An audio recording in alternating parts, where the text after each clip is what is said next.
One of the most difficult times in a cancer journey is actually the time of diagnosis, because everything seems so scary. All of a sudden, families come to the hospital and they are expected to learn about something completely brand new that they've never actually had to think about before. These words like cancer or chemotherapy, treatment, radiation, CAT scan, medications. I mean, the majority of children are previously healthy, and really families have never had to deal with this before. So I think it was pretty shocking when we learned the diagnosis. It certainly caught us off guard. Michael had always been extremely healthy throughout his whole life. Like, it's cancer, and we know how devastated cancer could be, and not knowing what's going to be the outcome, it could be very devastating. And we always encourage families to ask lots of questions. There's no way anybody can remember something the first time they hear it, and we don't expect anybody to either. So we just always ask families to try and write things down. We try and write things down for them, keep notes, and if the kids or the teenagers or the families have questions, as soon as they leave the clinic, they should have an opportunity to write them down and bring them back to their healthcare team later. We've got social services, there's the library, even the nurses. There's so many people on hand right there to answer questions for you. What I did myself was, the day Michael was having his surgery to have the ports inserted, I wanted to talk to the social worker, so she was waiting for me, and just to get through that first step. For long periods of time, she was here at the hospital with my wife most of the time, so I had to go take care of my other daughter, and she had to help me also, clean and cook and all that stuff, and then come back, and then we took turns, so my wife could go home for a couple of days and come back. So that was a big challenge.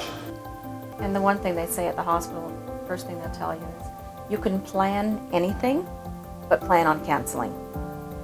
So it was very good to get that advice. So if you're planning to go to a birthday party or an anniversary, knowing that at the last second you may be heading down to the hospital. And that was very good advice for us. It kept an open mind. But our kids are great. I think they grew up pretty fast going through this. A lot of families have so much stress in their lives, financial and work-related, other things, and then boom, all of a sudden you add this thing on top of it called cancer. It can derail families completely. Sometimes couples are already in a stressful marriage, and then all of a sudden you add this huge burden of a kid with cancer to that very difficult relationship. Also, the only thing you can do is seek support. Talk to people. Maybe that support's going to come from family, from friends, from acquaintances. It can also come from your healthcare team. There are lots of supports that your healthcare team can facilitate for you. They may be at the hospital that your child is being treated at, or they may be through other community supports. There are lots of community organizations, for example, that help families through the whole cancer process. Ask your healthcare team about them. We've gone through a lot over the last year during Michael's treatment. A lot of nights when we had to pick up and run with Michael to the hospital and leave the other children at home. Fortunately, one's a teenager and can take care of the other, but there was many times, especially during Michael's surgery, when basically neither his mother or I were going to be home for about a 2-week period, and really had to rely on the good friends and neighbors that would help us out. Well, I'm a graphic designer, and when Mariana got diagnosed, at that point I was working at a company, and then I left the company to be with my kid when she was diagnosed. And you have to be that support, that pillar of support for your kid, and you can only do that if you yourself seek help as well. So think about the way you're feeling, recognize it, and be able to seek support for those feelings. You have to be strong for the kid who is suffering, and even though in your weakest moment, you have to show that strength and be able to let that person look at you and say, look at my mom, even though she's going through this too, or look at my dad, even though they're going through this with me, they're strong and I can be strong too, because I mean, the person who is diagnosed with cancer, I mean, they might be the sick one, but the parents and the family, they Yes, that's suffer a right. lot too, you know, and they're the ones that have to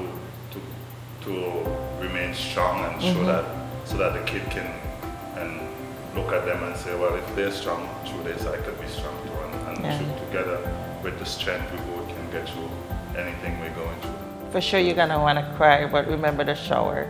Because many times I would go in the shower and I will shed a tear, and the kids will be like, Mommy, what are you doing? Are you crying? No, I just had a shower. So remember the shower to shed a tear.